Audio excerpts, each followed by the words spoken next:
Well, they're in verse number 44. If you're there in chapter number 7, verse number 44 is where I want to pick up. I know we looked at these verses last week, but I need to set up the context so that you understand where we're going in chapter number 8. If you remember, they're so angry at Jesus that all they can think about right now is how can we arrest him? How can we kill him? The man needs to be removed. He needs to be taken out of society. He is a menace to all of Judaism. And he's a threat to our power. And so they want to remove him. And verse 44 says, now some of them wanted to take him, but no one laid hands on him. The temple police, they didn't know what to do, so they didn't arrest him. Those in the Sanhedrin, they didn't want to go against the crowd, so they didn't barge in and try to arrest him. You have those in the crowd who do not believe in him as well, and they think that he's a menace, but they didn't lay their hands on him either. His hour had not come. It wasn't time for him to be arrested. It wasn't time for him to die. And they don't know what to do, but they know this, like we've got to get rid of him.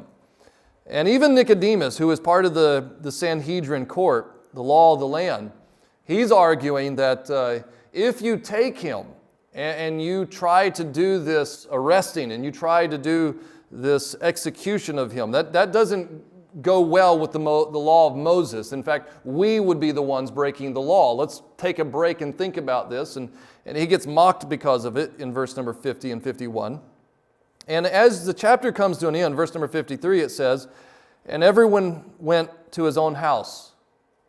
No verdict was made on that day. This is the 7th day of the Feast of Tabernacles, by the way. So no conclusions were made. It was we don't know what to do. We can't arrest him because he hasn't technically broken any laws. Some of the people believe that he's the Messiah, and we're afraid that they may turn on us. So we've got to figure out another approach here. We need to figure out another way of getting to this guy and to do it legally so that we don't get in trouble. And so everybody goes home. It says in verse number 1 of chapter 8, but Jesus went to the Mount of Olives. I love the transition between chapter 7 and chapter 8. Everyone else goes to their home, and they're going to scheme, and they're going to lay in their bed at night, and they're going to ponder over tomorrow, how are we going to get this guy? How are we going to arrest him? How are we going to kill him? And they're pondering over, they're scheming in their minds how all of this is going to go about. And Jesus goes to the Mount of Olives. This is not very far away. It's just if you leave the temple, you can just walk out the eastern gate there, and you can walk down the hill, which is the Kidron Valley at the bottom. And if you go wander up the hill just a little bit further, it's only a couple of hundred yards, you enter into a garden called Gethsemane. You're probably familiar with it. That's where Jesus was praying before he was executed. This is the Mount of Olives. And it's called the Mount of Olives because this is where an orchard of olive trees was growing. It had been for centuries, and to this day it's still there. In fact, there are trees there today. I've touched some of them. I actually have brought back olives. I have it in my office, olives from trees that are over 2,000 years old. And so Jesus goes to this place to pray, and his disciples know it. This is why later on, 6 months later, in fact, that people like Judas knew exactly where to find him. If we pay you 50 shekels, will you, or pieces of silver rather, will you tell us where he's at? He's like, oh, I know where he's at. He's going to be where he always is at. He goes to the Garden of Gethsemane, and he prays. And here's Jesus. It's just like he told his disciples earlier. The foxes of the earth, they have their holes that they can hide in and sleep in. And the birds, they have nests that they can roost in. But the Son of Man has nowhere to lay his head. Everybody else goes to their own houses, but Jesus goes to this orchard. And it would appear that he spends the night in prayer because he knows what's coming the next day.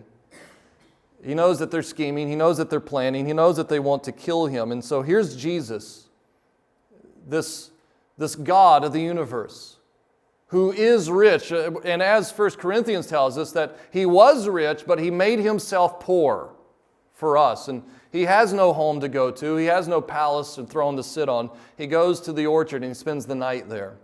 The owner of all of the universe, nowhere to lay his head other than under the olive trees. And he spends the night there, no doubt in deep prayer to the Father. Lord, give me your wisdom, guide me, lead me.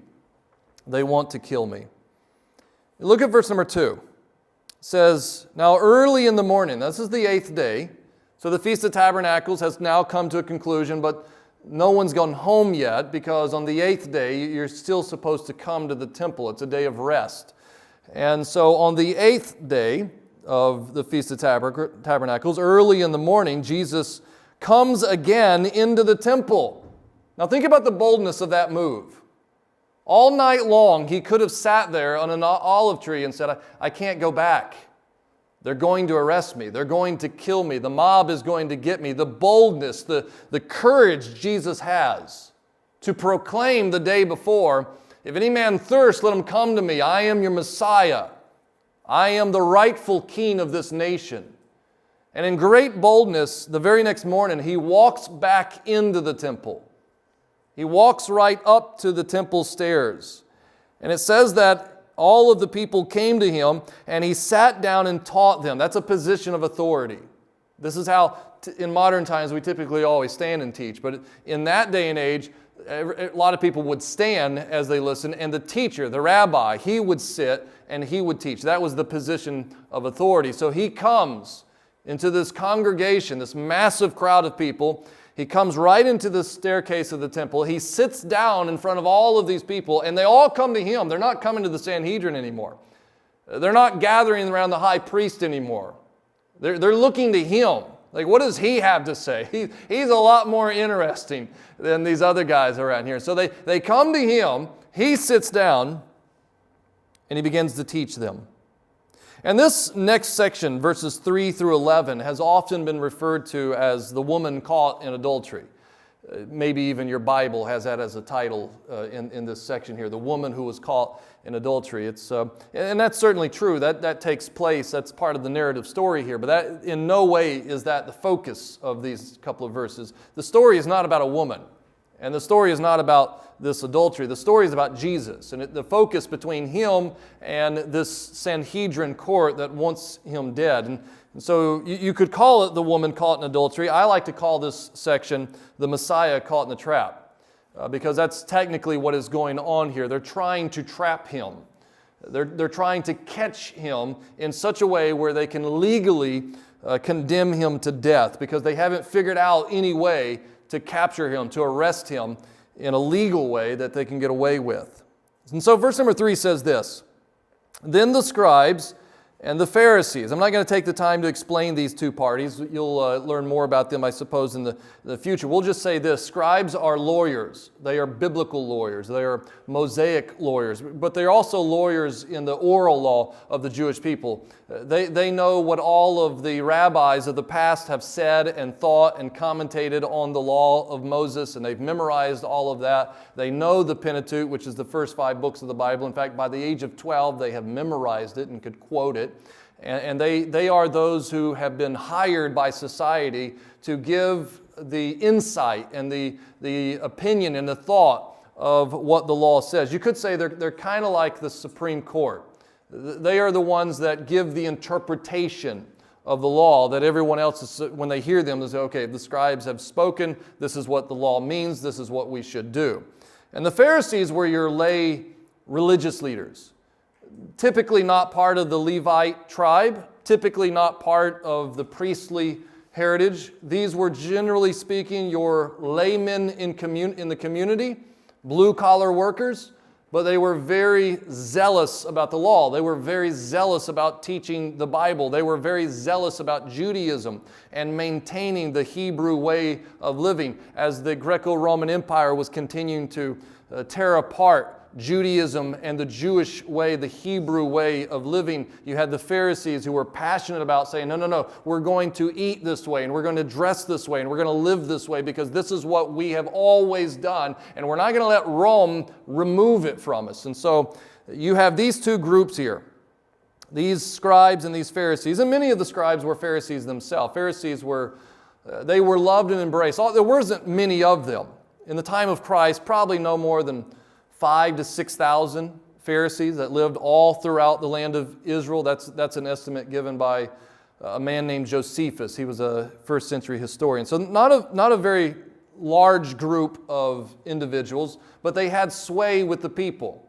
The locals really liked the Pharisees. They enjoyed what the Pharisees promoted, and much more so than some of these other religious sects like the Sadducees. They just saw the Sadducees as liberal and corrupt and money hungry and power hungry, and the local people didn't really care much about them. The Pharisees were the ones that they ultimately listened to, and is true to this day as well. The Sadducees no longer exist. But to this day in Israel, the Orthodox Jews, those are Pharisees. And all of the practices and all of the beliefs of Jesus' day with the Pharisees persist almost unaltered to this very day in Jerusalem. And so this is these two groups. They come to Jesus and they bring with them a woman, it says. Verse number 3, they brought to him a woman caught in adultery. And when they had set her in the midst, they said to him, "Teacher," which is respectful. It's not honoring per se. They know that he's a teacher. It's the word in the Greek is the rabbi, so we know that you're a teacher. So they're very respectful to him. It's kind of like they're buttering him up. In their minds, you're not really a teacher. You're just a carpenter from Nazareth, but everybody sees you as a rabbi. Everybody sees you as a teacher. Everybody sees you as possibly a prophet, and so we'll be as polite as we can. And so they come to him in the midst of all of these people, and they set in front of him this woman that was caught in adultery. And they said to him, "Teacher, this woman was caught in adultery in the very act." Well, that's interesting. So they had found a woman in the very act of adultery. And they grab her, it seems, and they drag her into the crowd. Some commentators have argued that they probably drug her naked into this crowd of thousands and thousands of people. And they just kind of sling her down there in the dirt in front of everybody, in front of Jesus while he's teaching. And it's almost like, look at this, what are you going to do about it? And they say in verse number 5, Moses in the law commanded us that such should be stoned. Now, the seventh commandment of the Ten Commandments, you read about it in Exodus chapter number 20, does say that thou shalt not commit adultery. And later on, God gives Moses instructions on what to do if adultery is committed. In Deuteronomy 22 and verse 22, and Leviticus chapter 20 and verse number 10. In Deuteronomy 22, it says this, "If a man is found lying with a woman married to a husband, then both of them shall die. The man that lay with the woman and the woman's, so shall you put away the evil from Israel." Very intense. Could you imagine if that was the law today? America would not be the population size that it is right now. And, it's such a strict rule that even they didn't follow it. I mentioned Josephus a moment ago. He actually comments on this rule in one of his writings. He said that the death penalty for adultery was rarely practiced in Jerusalem. By his estimates, that it was only, if someone was caught in adultery and eventually executed for adultery, that only happened probably one time in about every 7 years. So it was actually something that was kind of rare in Israel to even be practiced, to follow the laws of Moses. But nevertheless, you have these Pharisees who are bringing this woman to Jesus. They're throwing her at his feet, and they're saying, look, Moses said, if a woman is caught in adultery, she should be stoned. A couple of problems with that, though. Moses never said, and you understand it wasn't Moses saying it, it was God saying it and Moses writing it. So these are the laws of God, not Moses. So that's wrong. Number one, God said, not Moses said. Number two, God never said to stone the person. And number three, God never said person. He said persons. If a couple who are married are caught in adultery, that both of them should be stoned, is what the law says. They conveniently decided to ignore parts of the law. They cherry-picked. And as we continue to read through this text, you'll see how much hypocrisy was represented with these Pharisees, because they just cherry-picked the entire time. Like, well, Moses said this. Oh, well, yeah, but God said this. And you fill in the details here. There's a whole lot more to that law that you're pointing out. It's odd to me, though, that they would come to him and they would say, "But what do you say?" at the end of verse number 5. What do you say? Jesus could have responded like, "Well, I'm God, and that is what I said." So, it's recorded in Scripture. That is, what do you say? That's what I said 2,000 years ago. And Moses wrote it down. I'm God. What do you say? He could have also said, "Well, you already know what I said.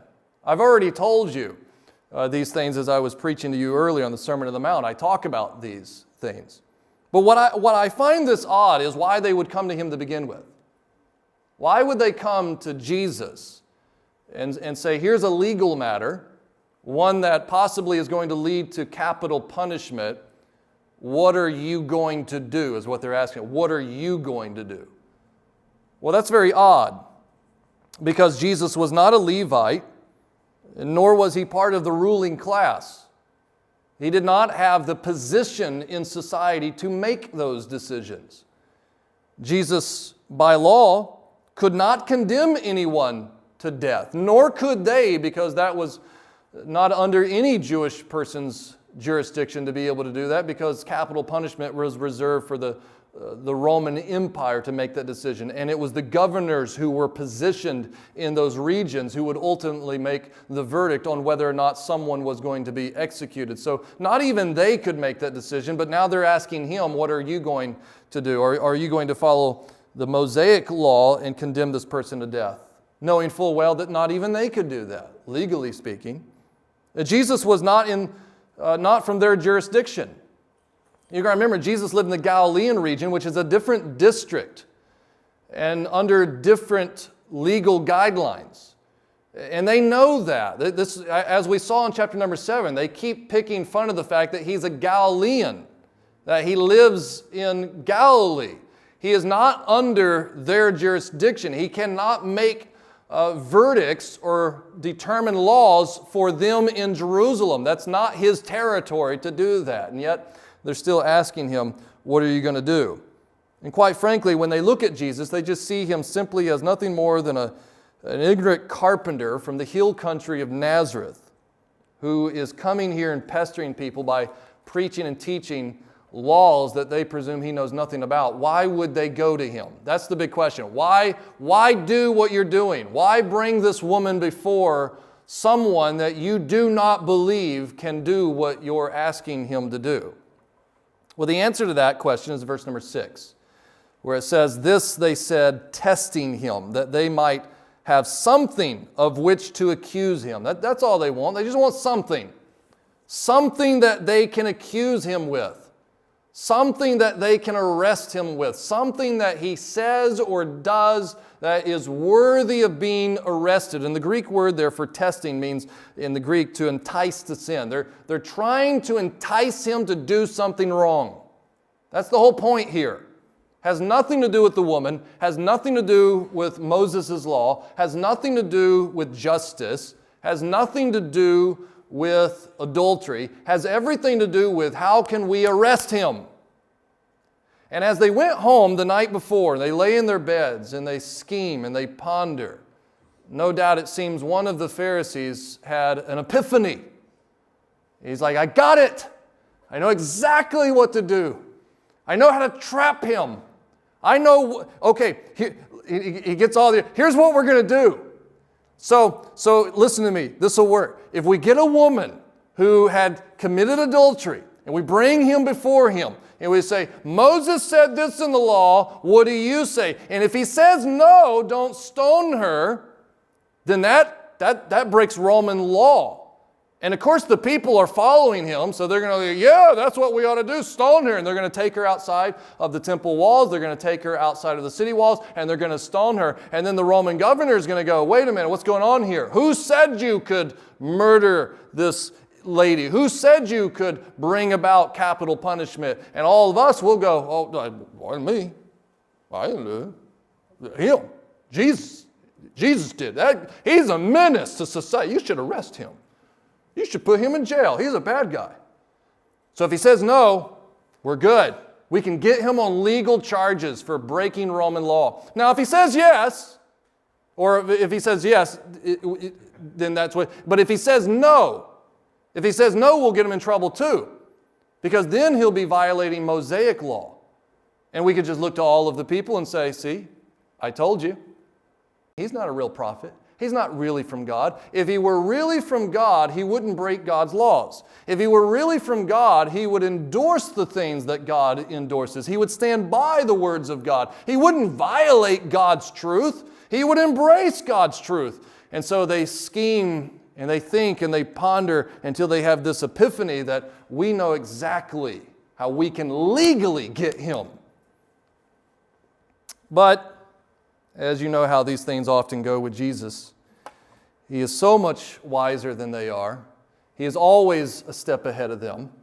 And they went home and schemed all night long, but he went home and prayed all night long. Which I suppose I should interject at this moment a good lesson for all of us. You do realize that the world is constantly scheming against us. They hate the church, and they're trying to figure out at this moment every legal way they can to jeopardize your ability to meet together and worship together and pray together and live out the convictions and the values and the beliefs that you know to be true in the Scripture. And the world is constantly scheming against you. This is why we need to be on our knees. This is why we need to be praying. This is not a time to rely on our own wisdom. This is not a time to figure out how to scheme in return. We know that there are legal issues and legal battles await on the horizon against us as Christians. That doesn't mean that we need to start studying the law and figuring out how can I sue in return and how can I get revenge and how can I get back at those that are doing evil towards me. No, God is our judge, and God will revenge His own. And our job is to fall humbly before our God and to submit to His plan and to submit to His authority and to look to Him for guidance. And so Jesus spends the night in prayer while they spend the night scheming. And so He knows exactly what to do because He has the wisdom of heaven. In verse number 7, or verse number 6 rather, at the end of it says, "But Jesus stooped down and wrote on the ground with His finger, as though He did not hear them." It's almost humorous. They're having this debate, they're having this fight, and he's like, "Hey, go ahead. Go ahead. Play your game. Play your little scheme out. You think you got this in the bag. I'm just going to kneel down and doodle on the ground, and I'm going to ignore your whole conversation. It's completely, totally meaningless, and it's not going to work." So he kneels down and he begins to write in the dust. And we have no idea what he writes. Everybody likes to imagine and think about and pretend what they think Jesus had said there. I do know this, 2,000 years earlier, on Mount Sinai, God with His finger wrote the law on stone tablets, and here Jesus is, the same God, with the same finger, is writing in the dust. I don't know what He's writing. But I'd like to think, some people think that He's possibly writing the laws that the Pharisees are breaking.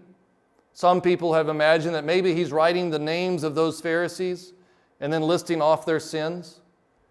Some people are saying that He's writing some of the laws of Deuteronomy 19, Deuteronomy 22, some of these other smaller elements of the law that they're ignoring or refusing to participate in because they think, the crowds are ignorant. They don't know these details. And He's writing those things down. I personally like to pretend that perhaps Jesus was writing Jeremiah 17 and verse number 13 down. That's what I like to think. He was writing Jeremiah 17 and verse 13, which says this: "Those who depart from me shall be written in the earth, because they have forsaken the Lord, the fountain of living waters." You see, it was the evening before that He said to them, "If you thirst, come to me. I have all the living waters." And they rejected Him. They forsook that offer. And instead they went home and they schemed about how they might destroy Him. And here He is writing in the earth something maybe the names of all those who had rejected him. We won't know for sure. In fact, that's one of the questions. You can add that to your list of things you want to ask Jesus when you get to heaven. What did you write? I want to know. He'll tell you then, or better yet, you'll know, because all of the truth of these things will be revealed to you at that time. This is what we do know, verse number 7. Verse number 7 says, so when they continued asking, like they were not going to let up. They were going to pester him because they knew this is our last chance. We've tried everything. This is the last day, by the way. On the very next morning, he's going to begin his journey back to Nazareth. So this is their last effort here. So they're pestering him. They continue pestering him. And so he raised himself up and said to them, and I'm sure he said this with fire in his eyes and boldness in his voice, with full authority. He said, he who is without sin among you, let him throw a stone at her first. And then he begins to stoop down and write on the ground again. Could you imagine that moment? Let him who has no sin, and some Bible scholars tend to think that this is more appropriately interpreted as he who has not committed the same kind of sin. Let him be the first one to cast the stone. Now, I want you to notice there are two things that Jesus does not do in that statement. Two things that are important here. Number one, he does not dismiss her sin, guilt, or worthiness of death.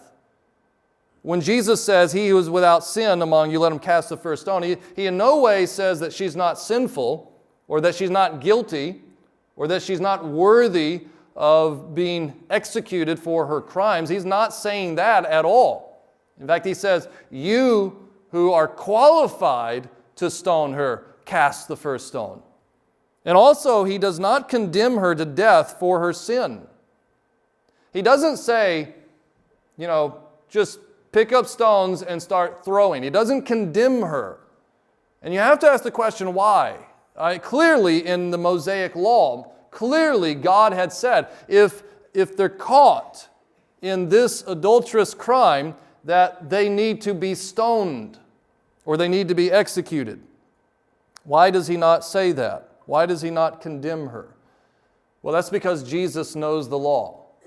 And Jesus knows that they are being hypocritical and they are cherry-picking the law. And so the way Jesus words this reminds them of the laws that they're choosing to skip. So when he says, he who is without sin, throw the first stone. In the Mosaic law, there is a rule by which who throws the first stone. And Jesus is reminding them, you're not following Moses' laws on how to go about a stoning, because in Deuteronomy 17 and verse number 7 it says, the hands of the witnesses shall be the first against him to put him to death, and afterward the hands of the people. So you shall put away the evil from among you. So that's the rule. It's only the witnesses can begin first by casting the stones. And Jesus knows that they don't have any witnesses, and that they're simply being hypocritical, and that perhaps the person that was having an adulterous relationship with a woman was one of the Pharisees to begin with. And he doesn't want to blow his case. He doesn't want it to be known that he was the one that was caught in adultery with this woman. Deuteronomy chapter 19 and verse number 15 says this, one witness shall not rise against a man concerning an iniquity or any sin that he commits, but by the mouth of 2 or 3 witnesses the matter shall be established. In other words, Jesus is reminding all of these men, you cannot do what you're wanting to do legally by my laws, by God's laws, by the Mosaic law. You're not even following the law. You're cherry picking and skipping over every little detail that doesn't fit your plan. And so, who among you is a witness? And there has to be more than one of you. Let him be the one who casts the stone first. Who among you is not breaking these laws? Who among you is not following the plan and the order of which God established? And so in verse number 8 it says, again he stooped down and wrote on the ground. Then those who heard it, being convicted by their conscience, not by sin, by the way. And we know that they weren't convicted by sin because it says they went out one by one. They left Jesus. Those who are convicted of their sins run to Jesus. Not these. They were convicted by their conscience because they were caught. Jesus caught them. You see, the rest of the audience, the rest of the crowd, they don't know the law that well. They don't understand all of the details and all of the procedure that's supposed to be followed. And Jesus very quickly points out, nope, you're doing things wrong. And it's like in a moment, they're like, oh, he knows. And they're convicted. He won. He won the argument. He won the debate, scripturally. And so they went out one by one, beginning with the oldest, even unto the last. The Bible doesn't tell us why the oldest to the youngest. Maybe it's because the oldest understands this is not worth fighting anymore. Maybe it's he knows more than we know. He's caught us. Just give in, walk away, get out of this. Maybe it's they who understand, like, this is not a fight you're going to win. And they cower away. They go back to their little hole and they try to scheme some more. And what ultimately they do is they leave Jesus alone and the woman standing in the midst. And verse 10 says, when Jesus had raised himself up and saw no one but the woman, he said to her, Woman, where are those accusers of yours? Where are the witnesses? Is there no one to condemn you? He asked her. And the woman says to Jesus, verse number 11, No one, Lord. Notice they call him teacher, but she looks to him and says, Lord. There's no one, Lord. And Jesus said to her, Neither do I condemn you. I was pondering over that verse this morning, and I thought to myself, if there was ever a handful of words that Jesus spoke to me, I would wish it to be those. I can't think of anything else I would long to hear from his lips other than, I do not condemn you. There's a lot of things that we want to hear from Jesus. Well done, thou good and faithful servant. There's all kinds, enter into your rest. There's all kinds of stuff that we'd love to hear from Jesus. I suppose the one that matters to me the most is to him to look at me, knowing who I am, knowing how many laws that I've broken and how much I have failed him and continue to do so, to hear him once again say, I don't condemn you. My mercies are renewed again and again every morning.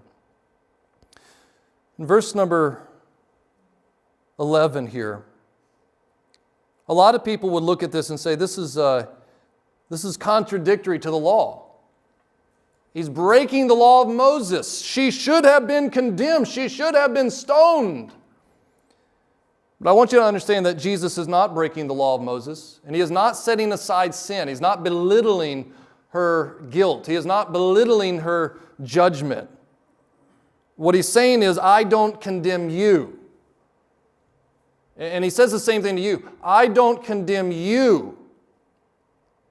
I condemn myself. This is why in Romans chapter 8 and verse number 3, Paul said, For what the law could not do, in that it was weak through the flesh, God did, by sending his own Son in the likeness of sinful flesh on account of sin. He condemned sin in the flesh. When Jesus looks at this woman and says, You deserve condemnation. You deserve to be stoned to death. But I do not condemn you. I'll take the punishment. I will be killed. I will take all of the guilt. All that I ask of you, at the end of verse number 11, go and sin no more. That's the message of mercy. That is the message of grace. It doesn't remove justice. Justice is still served. Justice is served on the cross. God got His justice. God poured out His wrath and His anger for all the sins of humanity, and He poured it on Christ, and Christ was condemned for your sins. And He looks at you and says, "But I do not condemn you. Go and sin no more." And for all those who come to Him in faith, He will say that over and over and over again. He will say it over and over and over again. I do not condemn you. I took the burden. I took the condemnation. I paid the price. And if you believe in me, I do not condemn you. Now go and sin no more. If you'd like to receive that gift this morning, it's just a matter of crying out to Him and saying, "Lord, would you speak those words over me this morning? Lord Jesus, would you speak over me and say, I do not condemn you. I believe you. I trust you. I want to turn to you." Well, let's pray.